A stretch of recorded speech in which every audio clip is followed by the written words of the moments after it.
ተመልሰን ተገናኝተናል። የቅዳሜ ጨዋታ የእንግዳ ፕሮግራም ሁለተኛውን ክፍል እንሆ።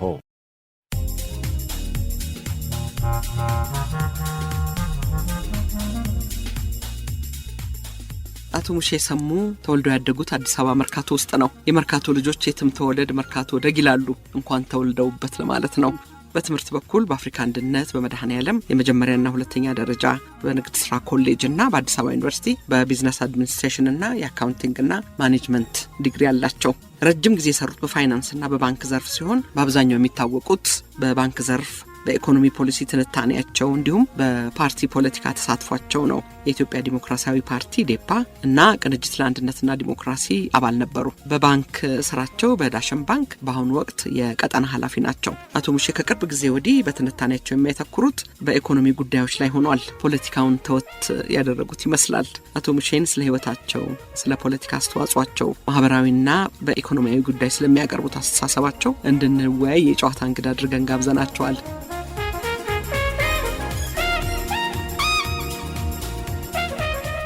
አሻም የተከበራችሁ አድማጮቻችን፣ ይህ የቅዳሜ ጨዋታ የእንግዳ ዝግጅት ነው። ከኛ ጋር የረፍት ጊዜያችሁን ስለምታሳልፉ እናመሰግናለን።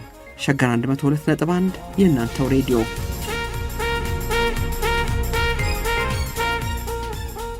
ጤና ይስጥልን አድማጮቻችን። ዛሬም እንግዳችን አቶ ሙሼ ሰሙ ናቸው። ሙሼ በድጋሚ ስለተገናኘን ከልብ አመሰግናለሁ። ማዛኒም በድጋሚ ስለተገናኘን በጣም አመሰግናለሁ።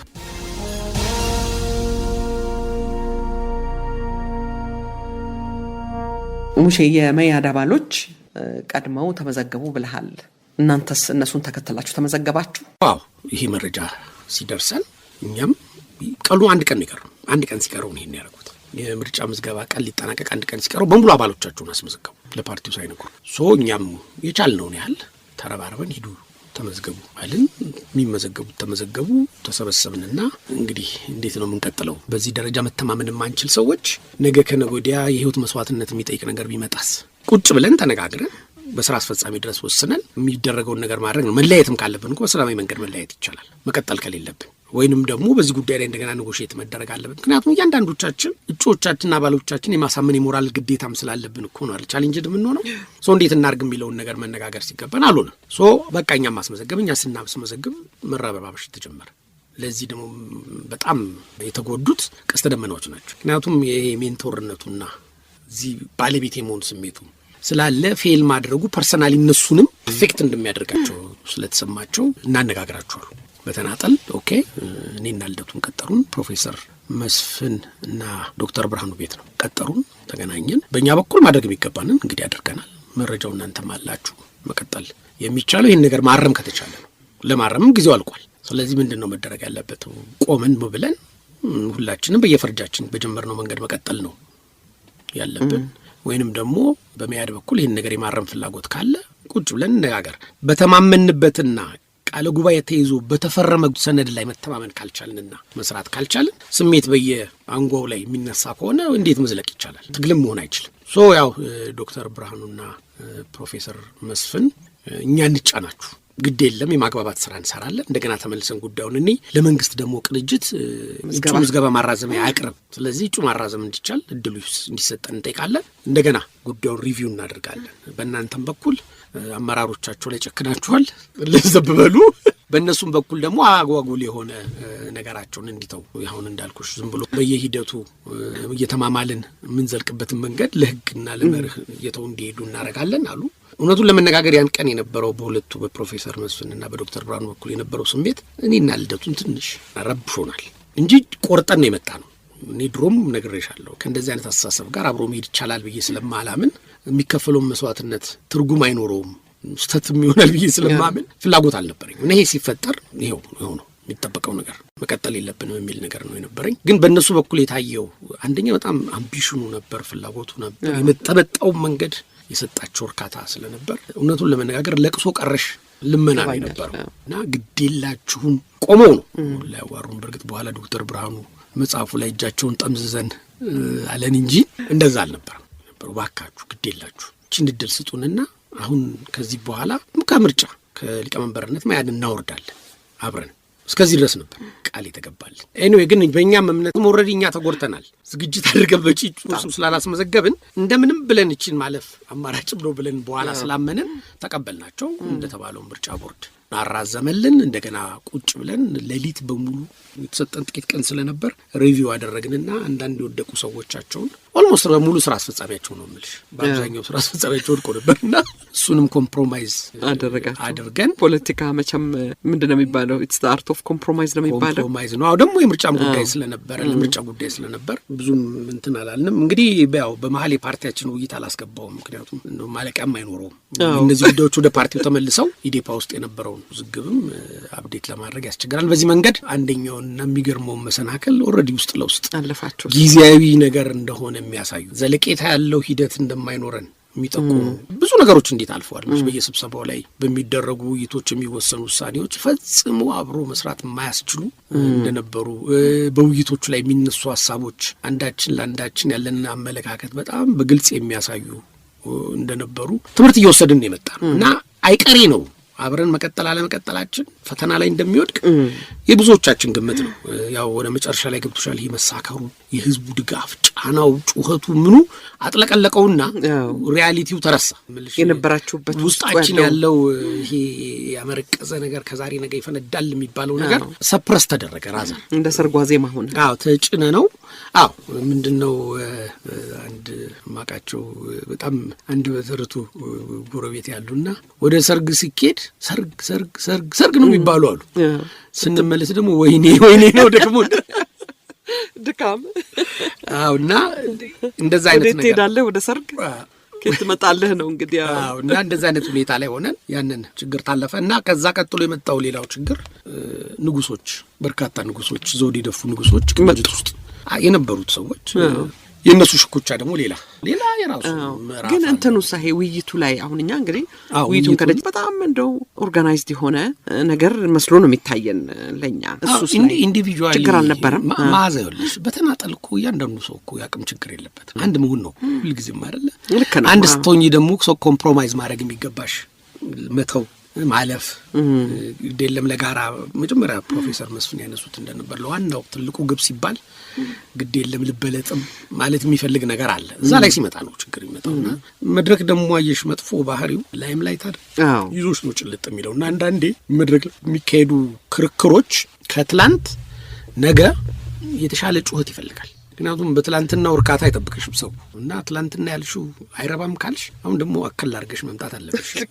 እና ያ ደግሞ ምን እያደረገው መጣ? ሰዎችን በቃ እያሳታቸው አጂቴት እያደረገው ራሳቸውንም ሰውም አጂቴት እየሆነ ምን እንዲም ይቻላል ለካስ እኮ ነው ሰው ይለኝ እንዲም መናገር ይቻላል እንዲም ማሳጣት ይቻላል የተባለ ነውና እኔ በተናጠል እያንዳንዱ ሰው ብዙ ጊዜ መድረክ ላይ የቀረበው ሰው ያቅም የዝግጁነት ችግር የለበትም። ተዘጋጅቶ ነው የሚመጣው። ምንሽ በትምህርትም ውስጥ ስላለፈ በሪሰርች ውስጥም ስላለፈ በፓርቲ ውስጥም ስላለፈ ችግሩም ደግሞ በጣም ውስብስብ ሰፊና ተዝቆም የማያልቅ እኮ ነው።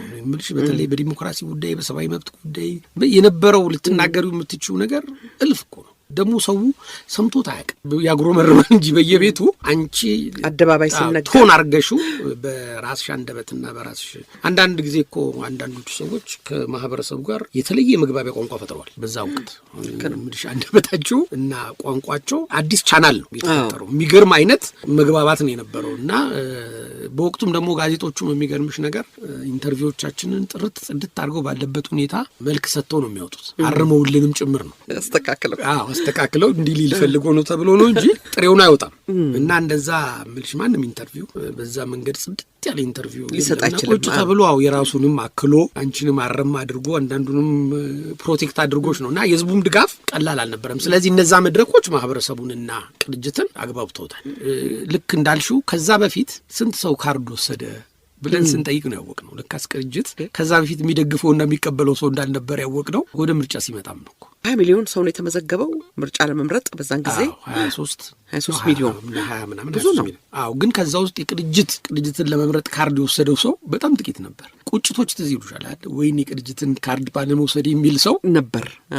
ስለዚህ አንደኛ ቅንጅትም ከዛ በኋላ እንደሆነ ቅንጅት የሆነው ሰው ይረሳል።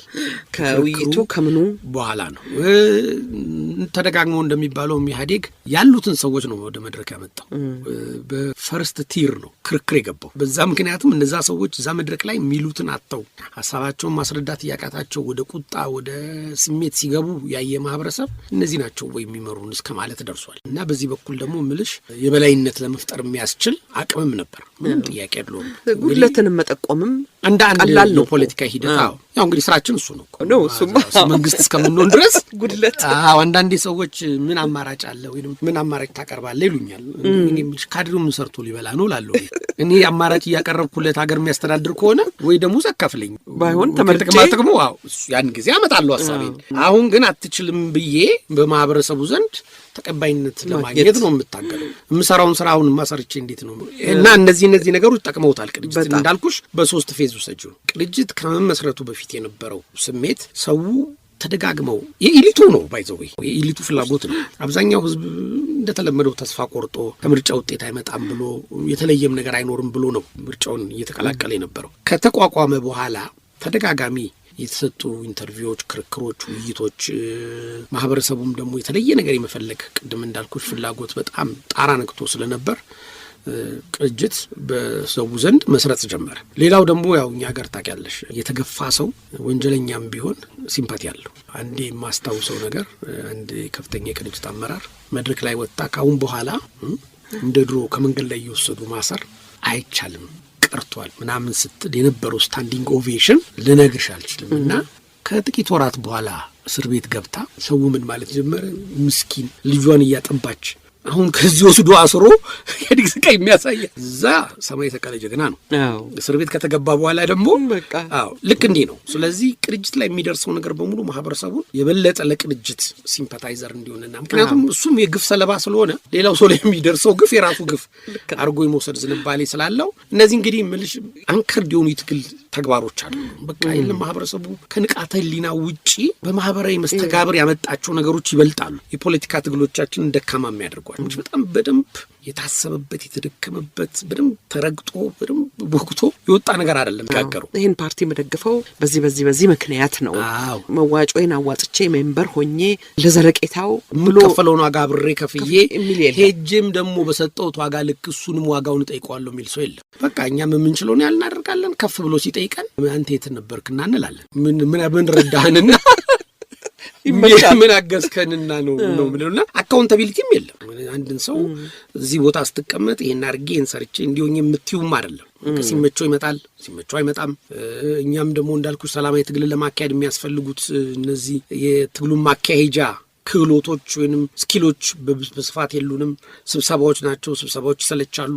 ባለፈው እንዳልኩሽ ትግል ሲሆን ሰውየው እንጨት ከመፍለጥ ወጥ ከመስራት ጋርድያ ከመሆን ስልጠና ከመውሰድ አንዴም ወረዳም ቀበሌም ከማስተዳደር አኳያ አድቫንቴጅ አለው። እዚህ ስብሰባ ነው ሰላማዊ ትግል ወይ ወደ ልማት ውስጥ አንገባም። አሁን እንደ ግብጽ ሙስሊም ብራዘርሁድ የሚባለው በማህበረሰቡ ውስጥ ማህበራዊ ስራዎችን መስራት፣ ማህበረሰቡን በማህበራዊ ጉዳዮች ላይ ማደራጀት፣ በችግሩ ጊዜ መድረስ ምን ማለት እንደዚህ አይነት ነገሮች የሉም።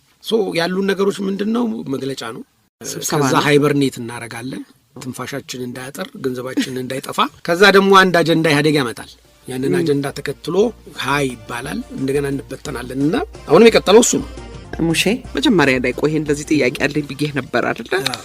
አንደኛ ይሄን ያክል ሰው የተመዘገበበት 23 ሚሊዮን 22 ሚሊዮን ከ20 እስከ 23 ባለ ተመዝግቧል። ያኔ መራጩ ያን ያህል ነው። ባይዘው ካልኩሌት ስታደርግ ህዝቡ 50 ሚሊዮን ወይ 60 ሚሊዮን ቢሆን ካርድ የወሰደው ለምርጫ የተመዘገበው ይሄን ያክል ነው። እንግዲህ ሰልፉ አለ፣ መስቀል አደባባይ ሰልፍ አለ። ከዛ በፊት የሚዲያ ክርክሮች ብለናል። ከዛው ሌላ ደግሞ ማስታወቂያዎች ነበሩ። አንድ የተለየ ነገር ያየ ነው። በቅንጅት ጥሩ ማስታወቂያዎች ነበሩ የሚዲያ ላይ ይተላለፉ የነበሩ። እነሱም በጣም ዘመናዊ የሆነ የፖለቲካ ማስታወቂያዎች ነበሩ። እና በጣም ጥሩ ነበር። በጣም እንደው ፖዚቲቭሊ የምናየው ነገር ነው እሱ። ከዛ እንግዲህ ሁለቱ ሰልፎች ናቸው። ይሄን እንደዚህ ሰውን ሙቭ አድርጎ ለማውጣት ምክንያቱ ምንድን ነበር? ቅድም አንስተው ነበር አንተ ምንድን ነው ይሄ እንደዚህ ተስፋው? እንግዲህ መቼም በተስፋ ነው አይደለ ሰው የሚኖረው። ምን አይነት ተስፋ ነው ወደዛ የወሰደው? እርግጥ ሁለት ሰልፍ ነው፣ ቅዳሜም እሑድም ሰልፍ ነበረ አይደለ? ሁለቱንም ይዘህ እስቲ ንገረኝ። እንግዲህ መጀመሪያ ቅድም እንዳልኩሽ ሁለት መሰረታዊ ነገሮች ነበሩ። አንደኛ ኢህአዴግ ለረጅም ጊዜ ምናልባት ስልጣን ከያዘ በኋላ ለ10 ዓመት አካባቢ መሰለኛል ለ83 97 ወደ 10 ምናምን ዓመት አካባቢ በኢኮኖሚው ላይ ምንም አይነት ይህ ነው የሚባል ስራ አልሰራ እና የሰውም የኑሮ ደረጃ በጣም በጣም በከባድ ሁኔታ ችግር ውስጥ ነበር። ወጣቱ ስራ የለውም። ስራ የነበረውም ሰው ህይወቱን ለመምራት የሚያስችል ገንዘብ አያገኝም። ለውጥ አታይም። ቀድሞ የነበረው የኢትዮጵያ ወታደር የደርግ ወታደር ተብሎ ተበትኗል። ያ የሚጠቅሰው ወላጅ ነውና ልጆች አሉ፣ ቤተሰብ አለ፣ ምን አለ፣ ያ ቅዋሜ አለ። ያ መንግስት መስሪያ ቤቶች ሴፍቲ ኔት የተበተኑ በጣም ብዙ ሰው ነው የነበረው። ቅሬታ ያለው ብዙ ሰው ነበር።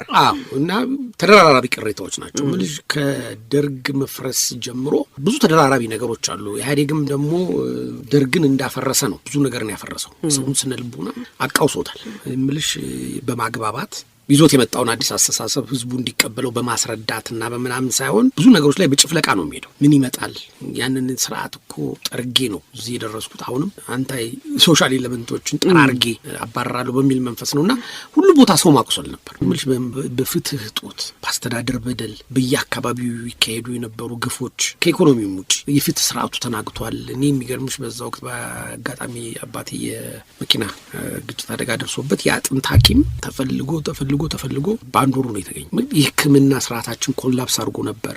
ምንም ህክምና የሚሰጥ መድኃኒት አታገኝም ነበር። እንደውም ባለፈው አንድ ኢንተርቪው ላይ ስሰማ አምፒሲሊን በእርዳታ የተሰጠ አምፒሲሊን ለሻቢያም የተወሰነው ይሰጠው ተብሎ በዛ ጉዳይ ላይ መድኃኒት ለመምጣት ተጽዕኖ የነበረው ሰው እዚህ ያለው ሰው እኮ ግን አልተዳረሰውም እና ለሻቢያ የምናካፍለው ለኤርትራ ተብሎ ጭቅጭቅ።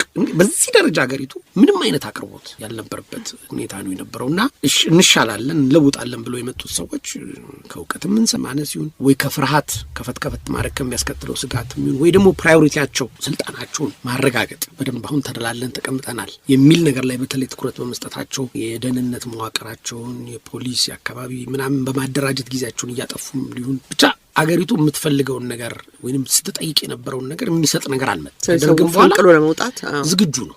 የሚገርምሽ እኮ ነው ከዛ ትራውማ ከቀይ ሽብር ከነጭ ሽብር ከመሳሰሉት ትራውማ ወጥቶ በዛ ሁኔታ ጥይትን ለመጋፈጥ የኢትዮጵያ ሕዝብ የሞከረበት ጊዜ በታሪክ የመጀመሪያው። እንግዲህ ይሄ የሚያሳይሽ የቅንጅት የፕሮፓጋንዳ ጉዳይ ብቻ አይደለም። በቃ ውስጥ ተዳፍኖ ተንተከተከ በነበረው ነገር ላይ ትንሽ ቅንጅት ቤንዚል ጭድ ጨመረ፣ ፈንድቷል። እና ብዙ ካርድ የወሰደው ሰው ደግሞ ያው እንደምታውቂው አብዛኛው ሰው አሁን ከምሽ ኢኮኖሚ ችግር አኳያ የቀበሌ ወረዳ ምናምን ጥገኛ ነው። ሕክምናው በዛ ነው፣ እርዳታ በዛ ነው፣ ስኳር በዛ ነው። ብዙ ነገሮች ከዚህ ከመንግስት በዝቅተኛ የኑሮ ደረጃ ላይ ያለው ማህበረሰብ ከመንግስት ጋር የተሳሰረ ስለሆነ ካርድ መውሰድ እንደ አንድ ለዛ ማህበራዊ ተጠቃሚነት ማረጋገጫ ስለሚሆን ካርድ የሚወስደው ፈልጎም አይደለም። በኋላ እኮ ግልብጥ ብሎ ወደ ቅንጅት ሄዶ ሲመርጥም የኢህአዴግ አባላቶች ናቸው የመረጡ ነው። በዛ ደረጃ ለበለዚያ ቅንጅትን እደግፋለሁ ብሎ ካርድ የወሰደ ሰው አልነበረም። ዝም ብሎ ካርድ የወሰደ ሰው ነው የነበረው። እና እንግዲህ ያው ማህበራዊ ጉዳዮችም የራሳቸው ተጽዕኖ አላቸው። ከጦርነቱ በኋላ ደግሞ ኢኮኖሚ በጣም ደቆ ነበር፣ ለማንሰራራትም ተቸግሮ ነበር።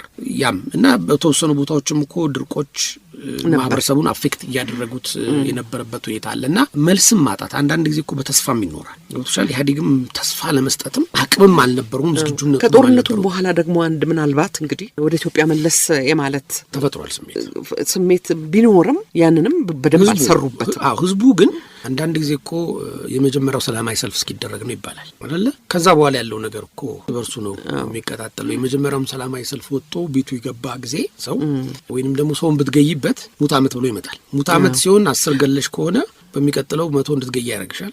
100 ሰው አንድ ሺህ ሆኖ ነው የሚመጣብሽ። እና ያም ነበር ሰው በዚህ ጦርነት በኤርትራ ጦርነት ምክንያት እንደገና ኢትዮጵያዊነቱ ሪቪዚት አድርጓል። መንግስት ግን መመለስ መንግስታው ያንን አድቫንቴጅ ኢህአዴግ በሚያስገርም ሁኔታ 3-4 ጊዜ ከህዝብ ጋር ለመታረቅ የተሰጠውን እድል ሳይጠቀም አልፏል። እና እነዚህ ሁሉ ነገሮች ተከማችተዋል። የእነዚህ ነገሮች ክምችት በምርጫም ቴስት ተደርጓል እና መመረጥም እንደሚቻል በተወሰነም ደረጃ የማህበረሰቡ ዝግጁነትም ነበርና ከዛ እንዳልሽው ቅንጅት አንዱ ደግሞ ወደ ኢትዮጵያ ፖለቲካ ያስተዋወቀው ኢንትሮዲዩስ ያደረገው ነገር አሁን አንቻልሽ ኢትዮጵያ ውስጥ ማስታወቂያ ለሳሙና ለምናምን ነበር እንጂ ዘመናዊ በሆነ መንገድ በደንብ ስቱዲዮ ውስጥ ተቀነባብሮ ተሰርቶ ለፖለቲካ ስራ ውሎ አያውቅም። እና ያ ቀላል። በዚህ ላይ ደግሞ በጣም የታወቁ በዚህ ስራ ላይ ረጅም እድሜ ያሳለፉ ሀሳቡንም ለመቀመርና ለማቀናጀት ዝግጁነቱም ችሎታውም የነበራቸው ሰዎች በዚህ ጉዳይ ላይ መሳተፋቸው ቀላል እድል አይደለም የሚሰጠው። ኢህአዴግም ቢሆን መድረኩን ከፍቶ ሲቀጠቀጥ መስማት መቻሉም አፕሪሼት የሚደረግ ነገር ነው እና እንደዛ አይነት አንዳንዱ እኮ ነገር እኮ እውነቱን ለመነጋገር ዛሬ ቢሆን ፍርድ ቤትም ሊያቀርብሽ ይችላል። መንግስታዊ ስርዓቱን በመናድና መንግስት በህዝብ ማሳጣት ፈቃጅ ሁኔታዎች ነበሩ። ዓለም አቀፍ ማህበረሰብ ትልቅ ተጽዕኖ ነበረው። እንደውም የሚገርምሽ ነገር የእኛ ከፍተኛ አመራሮች አንዳንድ ጊዜ በአሜሪካ ፖለቲክስ ውስጥ እንደምታውቂው የአንድን ሀገር ጉዳይ የሚይዘው የአገሪቱ አካባቢ የፖለቲካ ነባራዊ ሁኔታ ነው። አንዳንድ ጊዜ እኛ የማዕከላዊ መንግስቱ ጉዳይ ይመስለናል፣ ወይ የክሊንተን ወይ የቡሽ ወይ ምናምን ይመስላል። እዚህ ውስጥ እነሱ እኮ አይገቡም ማለት እንደሚስተቡ ለምሳሌ የመከላከያ አጀንዳ ልትሆኚ ትችላለች።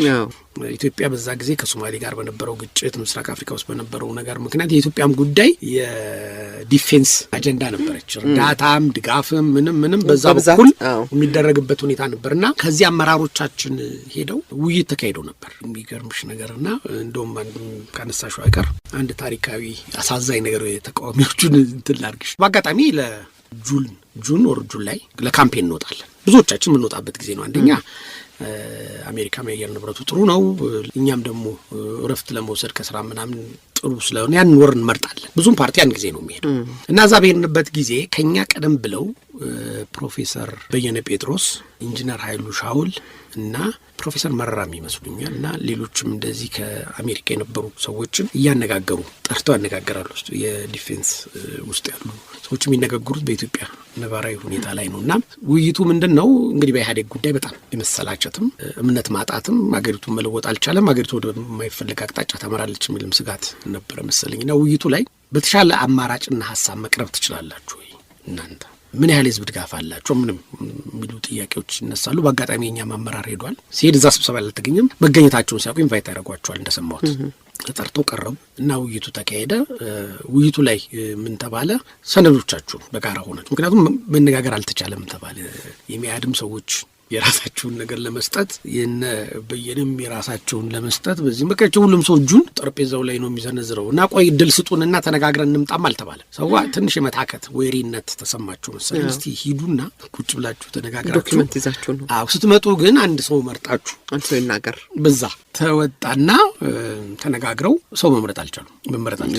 እና እንዴ ስንት ዘመን ስትገዙንና ስታስተዳድሩ ነበራችሁ፣ አሁንም አይበቃችሁም ወይ? እኛ ነን መመረጥ ያለብን። አይ እናንተማ በተለይ ማናችሁ በሀሳብ በብልጫ ነው በድምጽ ብልጫ ነው መሄድ ያለብን ተባለ። መግባባት አልተቻለም። አጀንዳውን መቅረብ አልተቻለም። ምንድነው እንግዲህ እነዚህ የምታያቸው መነሻዎች ቅድም እንዳልኩሽ በዓለም አቀፍ ማህበረሰብም ዘንድ ኢትዮጵያ ውስጥ ለውጥ እንዲመጣ ምርጫ እንዲካሄድ የተወሰነ ኃይል ወደ ምርጫ ውስጥ መጥቶ በስልጣን ላይ የመጋራት በተወካዮች ምክንያት ፍላጎቱ ነበር። ተጽዕኖም ቀላል አይደለም። አሁን ቅድም ያልኩሽም በዓለም አቀፍ ጉዳዮች ላይ ትኩረት የነበራቸው በብዛት ትራቭል የሚያደርጉ የሚታወቁ ሌሎች ሀገሮች ላይ ሲኖሩ የነበሩ ሰዎች በተለያየ መንገድ አፕሮች ተደርገዋል። ውይይቶችም ተካሂደዋል ኢንፎርማሊ። እኛ እዚህ ሀገር ቤት ውስጥ ያለ ነው ያው እንግዲህ ከዱርዬው ጋር አብረን ነበር እና እዛ የነበረው ኃይል አሁን እንዳልኩሽ ቀላል የማይባል ኢንፍሉዌንስም የነበረበት ሁኔታ ነበር እንጂ ወደ ትግሉ መምጣትና ትግሉ የሚያስከፍለውን ነገር ለመክፈል ዝግጁነት ነበር ለማለት ያዳግተኛል። ምክንያቱም ብዙዎቹ እንደ መጨማለቅም አድርገው ነው የሚወስዱት። እውነትም አለው ያ መንፈስ ገና የጠራ ነገር ስላልነበር ሁሉም ነገር እየተቀላቀለ ነበር የሚሄደው እና እንዳልኩሽ አሁን በወቅቱ ለነበረው ውጤት ወይም በወቅቱ ለነበረው ተጽዕኖም ቀላል አይደለም። ወደ ኋላ እንደማወራሽ የቅንጅትን ጉዳይ ዓለም አቀፍ ማህበረሰብ በየአንጓው ላይ ግጭቶች በተፈጠሩበት ስጋት በተነሱበት ቁጥር ልክ እንደ ሻትል ተሰብስበው ነው የሚመጡት። ልክ ነው።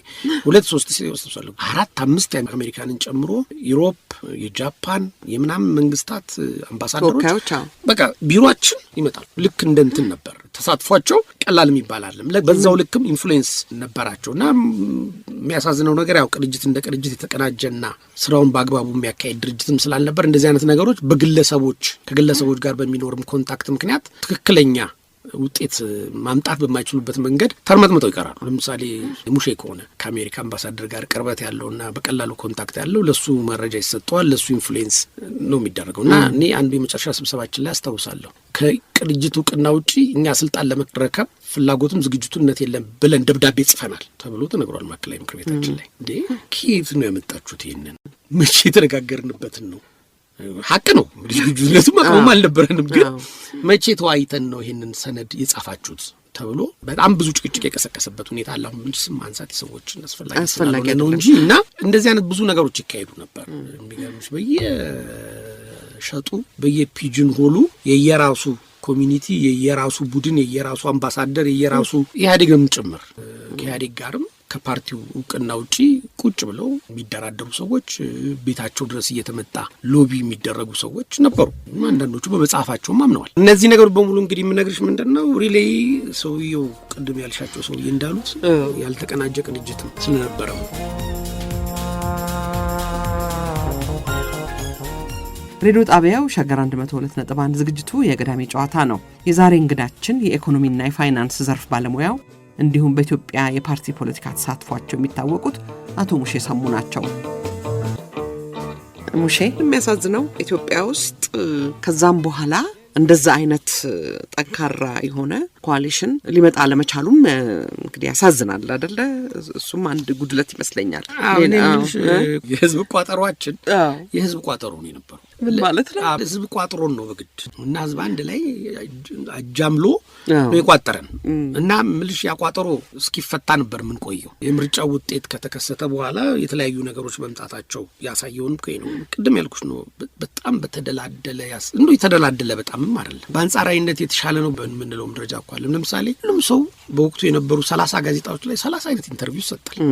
ማን ነው ማዕከላዊነት የሚባለው ነገር የለም። የስብሰባ አዳራሻችን በአንዲት ቺፑድ የተከፈለች ነች። ከዛ ጎን ኤቭሪባዲ የኢህአዴግም አባል ሰላዩም ደህንነቱም ምኑም ይተራመሳል። እዚህ ውስጥ የስራ አስፈጻሚ ስብሰባ ይካሄዳል። ፎቶኮፒ ማሽን ተገፍቶ ወጥቶ በመሃል ሰው እየወጣ እያንዳንዱ አመራር ስለ ዕለቱ ውሎ መግለጫው የተስማማንበት ነገር መግለጫ ከመውጣቱ በፊት በስልክ ለወዳጁ ጋዜጣ እዛው ኮስቶ ነን ነው ቆይ ታገስ አላለቀም መግለጫው አሁን ወጥቼ እነግርሃለሁ የሚባልበት ያሰራር ባህልና ዝንባሌም ነው የነበረንና እንደነገርኩሽ ኢጎዎች በጣም በከፍተኛ ደረጃ የናጠጡበት ሁኔታ ነው ያለው። ያው ደግሞ በአንድ የትውልድ ማዕቀፍ ውስጥ የነበረው በተለያየ ምክንያት እርስ በርሱ ሲሻኮትና እርስ በርሱ ሲደጋገፍ የነበረው ምልሽ በአንድ የመንግስት መስሪያ ቤት ውስጥ አብሮ የሰራ በአንድ ዩኒቨርሲቲ ውስጥ ያስተማረ በአንድ ተቋም ውስጥ ያገለገለ የተቋሰለ ሰው ስለሚበዛ ያንተንም አለ ማንን ነው የሚበልጠው ማንን ነው የሚከተለው የሚለውና ቅድም ያልኩሽ ሰዎች ደግሞ አሉ። እነዛ ባለማመልከቻዎች ደግሞ መጥተው የራሳቸውን ተአምርና ዓለም ነው ቅንጅት ውስጥ የፈጠሩትና ወሬውንም በማሰራጨት በማዛባትም የራሳቸውን ኢንፍሉዌንስ ለመፍጠርና ቅንጅት ውስጥ ቦታ ለማግኘት የሚሰሩትም ስራ ቀላል አልነበረም።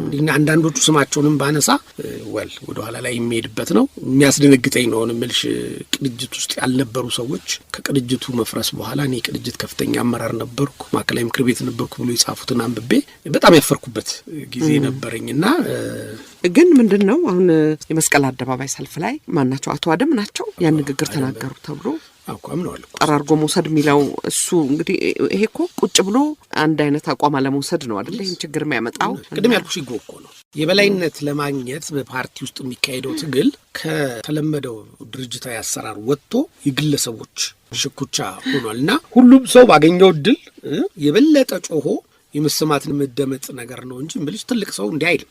እንደውም ፖለቲካው ይቅርና እንደው አንድ ትልቅ ሰው በእድሜ ጠገብ የሆነ ሰው በዚህ ቋንቋ ሊናገር አይገባም። አሳፋሪም ነውና በኋላም ደግሞ እንደገና በማለት አይቆጨኝም እስከ መባል ድረስ የተደረሰበት ሁኔታ ነው የነበረውና አሁን ያልኩሽ ኢጎ ነው። እያንዳንዱ ሰው ወደ ሰፈሩ ሲመለስ ጭብጨባ ይጠብቃል እና ያ ጭብጨባ ደምቆ ይታይ ደግሞ ደምቆ መናገር አስፈላጊ ነበርና ሰዎች ከተሰጣቸው የሥራ ድርሻና ኃላፊነት ውጪ ሄደው የሚናገሩትና የሚሰሩት ነገር ቅንጅትን ብዙ ጊዜ ቅርቃር ውስጥ ይከተው ነበርና ያ ሰላማዊ ሰልፍ በኢትዮጵያ ታሪክ ታይቶ የማይታወቅ እውነት ነው። ሰላማዊ ሰልፍ ነው። አንዱም ደግሞ ኢህአዴግ እንደተጠላና በህዝብ ዘንድ ተቀባይነት እንዳጣ ምስክር የሆነው ነገር ያ ነው። ምክንያቱም የኢህአዴግ አሮጋንስ ምልሻማ አንዳንድ ጊዜ ቃሉን ስተቀመው መሪኛው ስለሚቸግረኝ ነው ያሳየው አሮጋንስ በሰው ዘንድ ቁጣ ፈቀስቅሷል።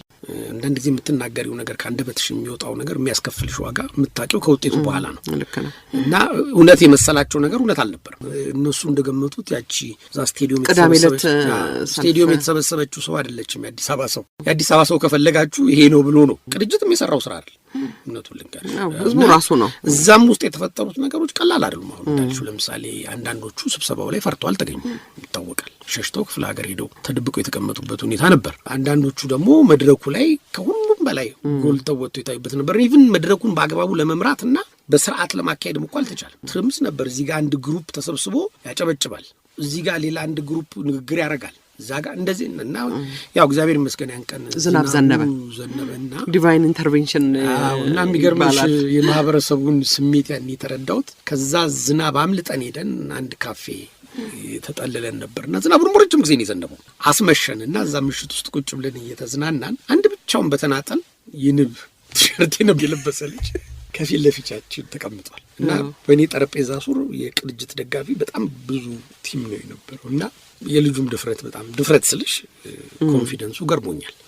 በጣም ኢንተረስቲንግ ነገር ነው ምልሽ በዛ ጊዜ የነበረው ሁኔታ። ከዛ ምን አደረጉ? ይህንን ሰውዬማ ትንሽ እስቲ እናዋክበው ተባለና ልጅቷን ቡና የምታቀርበው ልጅ እስቲ በጋቻ ነው እንትኗ እጣን አድርገሽ አምጪ ተባለና ወስደው ጠረጴዛው ላይ ያስቀምጭለት ንብ ስለሆነ ጭስ ይፈራል ተብሎና እስከ ፈንም ድረስ ሄዶ ነበር።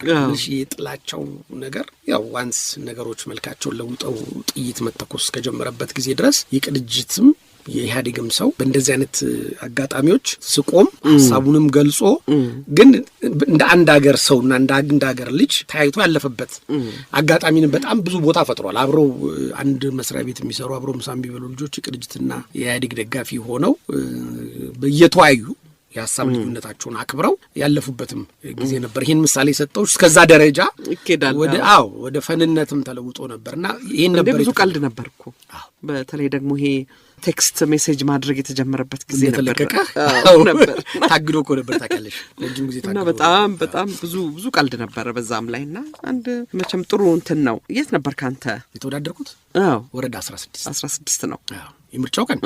ያው የዞርኩኝ ካምፔን አድርግ ነበር። ከፍተኛ አመራር ስለነበርኩ ወረዳ ተሰጥቶኝ ወረዳ ላይ ነበርኩኝ። ወረዳ 9 ቀበሌ 08 በዛ መስር ቀጨኔ ምናምን መስመር ላይ ታዛቢ ሆኜ ታዛቢ ስልሽ እየዞርክ ታዛቢ ነበርኩ። እኔና ልደቱ አብረን ነበር የነበርነው። የልደቱን የማስታውሰው የቴዲ አፍሮ ዘፈን በወጣ በስንተኛው ቀን በሜክሲኮ በኩል በዚህ በፍሎቲንግ እንትን ላይ ቆሞ ነበር። ካብረሃው አልነበርኩ። እዛ ላይ ሆኖ ህዝብ እያጀበው ያው በተለያየ መንገድ ራሳ እኔ ግን የወረዳ አዲስ አበባ ምክር ቤት ነው ውጮኝ የተወካዮች ምክር ቤት ስላልነበርኩ 7 ስለነበርን እና ስራው የቅንጅትም ስራ ፋታ የሚሰጥ ስላልነበር የአዳራሽ ስብሰባዎች ላይ ነው እንጂ ካምፔኑ ላይ አልተሳተፍኩም። ፍሎቲንግ እንትኑ ላይ ቆመ መግለጫ አልሰጠም።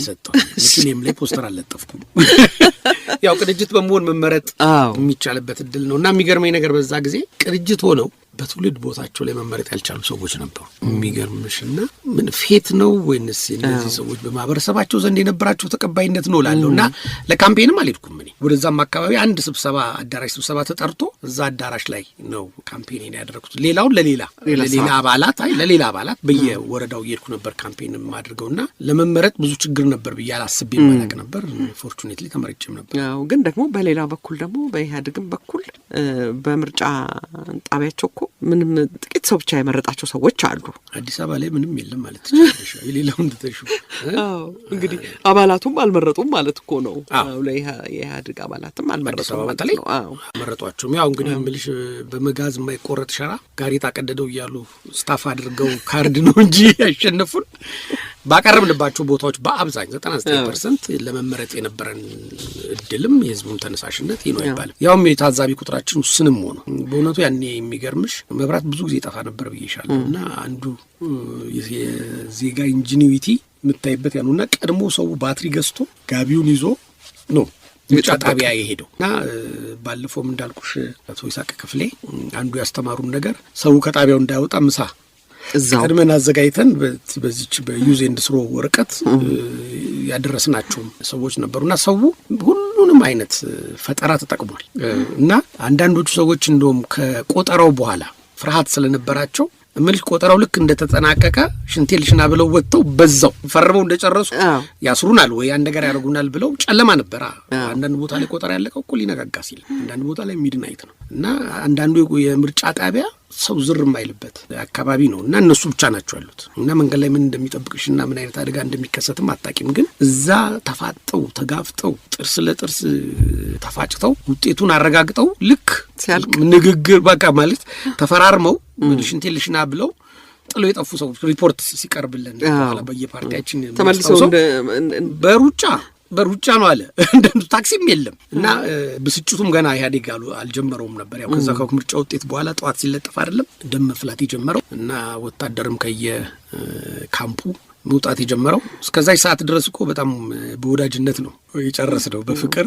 ከታች የሚመጡ ሪፖርቶች አንዳንድ ጊዜ ካድሬዎች የሚያመጧቸው ሪፖርቶች ትክክለኛውን ነገርም አይሰጡህም እኮ አይሰጡህም። ያው መጀመሪያም ትክክለኛ ስራ እንደማይሰሩ ስለማያውቁ ትክክለኛ ስራ የማይሰጧቸው ማሸንፈናል የሚለው ሬዲሜድ እኮ ነው የሚለጠፈው ነገር ሁሉ ተዘጋጅቶ ተፈርሞ ነው የሚጠብቀው። በተለይ ታዛቢ የሌለበት ቦታ ያንን አንስተሽ መለጠፍ ነው። ኮሮጆንም ዞር ብሎ የሚያዩት አይመስለኝም የሚቆጥሩ። በተለይ ከአዲስ አበባ ውጭ ሲሆን ሰው ፍርሃትም ስላለው የምርጫ ጣቢያዎቹም እንዳልኩሽ የስጋት ቀጠና ውስጥ ነው የሚሆኑት እና አስቸጋሪ ነበር። አልደነገጣችሁም ግን በውጤቱ? ደስታ መቼም ይኖራል ላይ ነው ግን ያው ምንድነው የመጀመሪያው ቀን አላስፈራችሁም? ብዙ ነገሮች እዛም ጋር ተበላሽተዋል። ምክንያቱም የተሰጡት መግለጫዎች ውጤት ከመምጣታቸው በፊት አንዳንድ ቆጠራዎች ላይ ትንሽ የታዩትን ነገሮች እያዩ በጣም አጉልቶና ያንን ነገር አዛብቶ መናገርም ወደ መጨረሻ ላይ ዋጋ አስከፍሎ ብልሽ የቅንጅቱም ሊቀመንበር እንደነገርኩሽ ደግሞ ሁላችንም የፓርቲው ስፖክስ ፐርሰን ሆነን ነው የነበር ነው እና ሁላችንም በየጣቢያችን ላገኘነው ሚዲያ ውጤቱን ሳናቅ በቃ አለቀ ተዘረፍን ተሰረቅን ብለን ጮኸናል። በኋላም ለጩኸታችን ለውጤታችን እንኳን ክብር ያሳጣውና ያገኘነውን ነገር ለማክበር አቅም ያሳጠረን ያ ለፈለፍን ጮህን። ህዝቡም ተሰርቋል ተጨበርብሯል ብሎ አመነ። የመጣውን ውጤት እንኳን ከልብ አመስግነን አጣጥመን ትግሉን ለማስቀጠል እንቅፋት ሆኖብናል። ከዛ በኋላ በዛው ላይ ብቻ ተበላን ተዘረፍን ምናምን ነው ያቀረብነውን ቁጥርም አንዳንዴ እንረሳለን።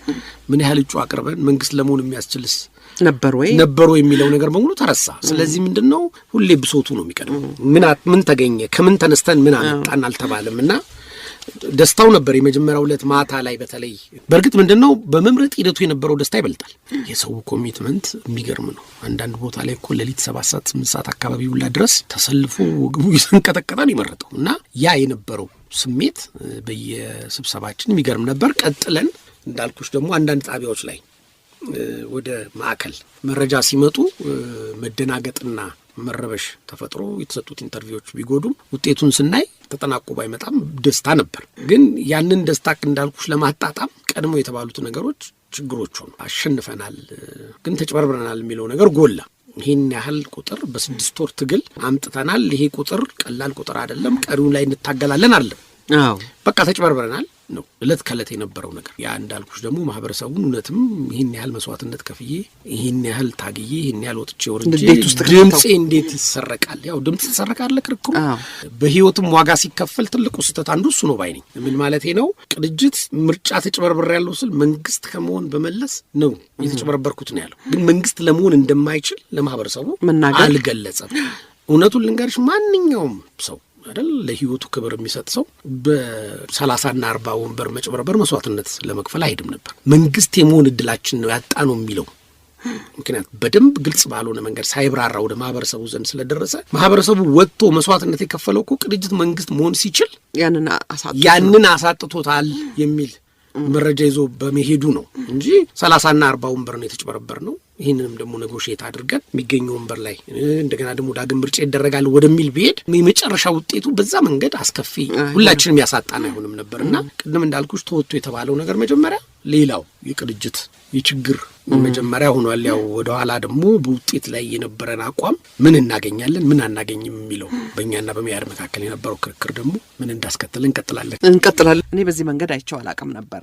ይሄ መጀመሪያው መግለጫ ተጨበርብሯል የሚለው ነገር ህዝቡን ደም ፍላት ውስጥ እንደከተተው ዋጋ የሚከፈለው በዚህ ምክንያት በጣም ያሳዝናል እኮ። ብዙ ነገሮች ብዬሻለሁ ደግሞ ጀምሮ እንዲህ በተራ መንገድ እያንዳንዱ ሰው ወጥቶ እንደ ቀልድ የሚናገረው ነገር ብዙዎቻችንን ለአደጋ አድርጎን፣ አንዳንዶቻችንን ደግሞ አንደበታችንን አዘጋ። ኧረ ግድ የለም ለማለት አፍ አንደበት የለሽም። እኔ አስታውሳለሁ ዶክተር በፍቃዱ ስብሰባ መጥቶ እንግባ ክርክር ላይ እኔ ባለቤቴ አንገባም ብለህ ካልመጣ እንዳትመለስ ብለኛለች። እንዴ አዎ ቤት እንዳትመጣ ተብያለሁ ብሎ ስብሰባ ላይ ተናግሯል። ምልሽ እቤትሽ ድረስ ነው ነገሩ ሄደው ትርጉም የሌለው እኮ ነው።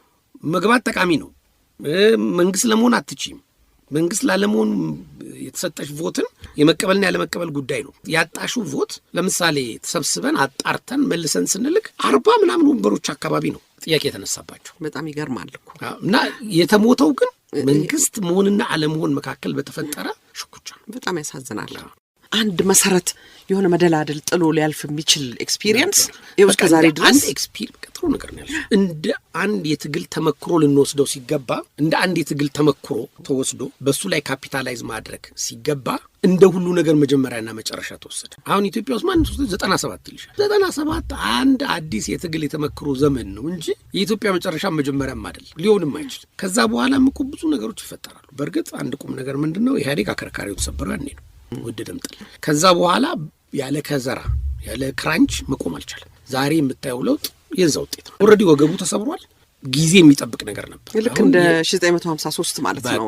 ያ ያሳደረበት ምት ስርዓቱ ከዛ በኋላ ምንም ሊጠግነው የማይችለው ምት ነው። ተሞከረ ለመጠገን ግን በቃ አልቆለታል።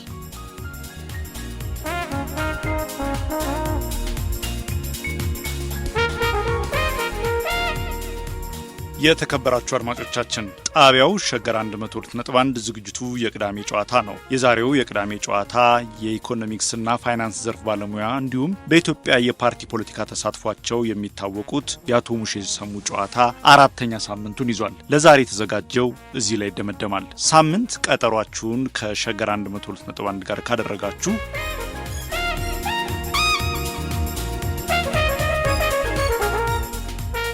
ቅንጅት መንፈስ ነው ብላ ነበር የፓርቲው ምክትል ሊቀመንበር ወይዘሪት ብርቱካን። በቅርቡም አንድ የሥነ ጽሑፍ መምህር ቅንጅት የፖለቲካ ውቃቢ ነው ሲል ሰምቼዋለሁ። ይሄ መንፈስ ወይንም የፖለቲካ ውቃቢ ከምርጫው በፊትም ሆነ ከምርጫው በኋላ ይዞ የመጣው ከባድ ሁኔታ አለ።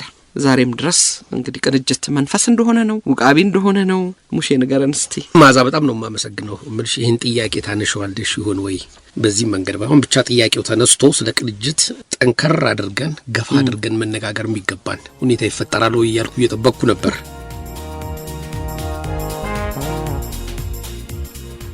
አቶ ሙሼ ለዚህ የሚሰጡትን መልስና ሌሎችንም ጨዋታቸውን ይዘንላችሁ እንቀርባለን። ሸገር 102.1 የእናንተው ሬዲዮ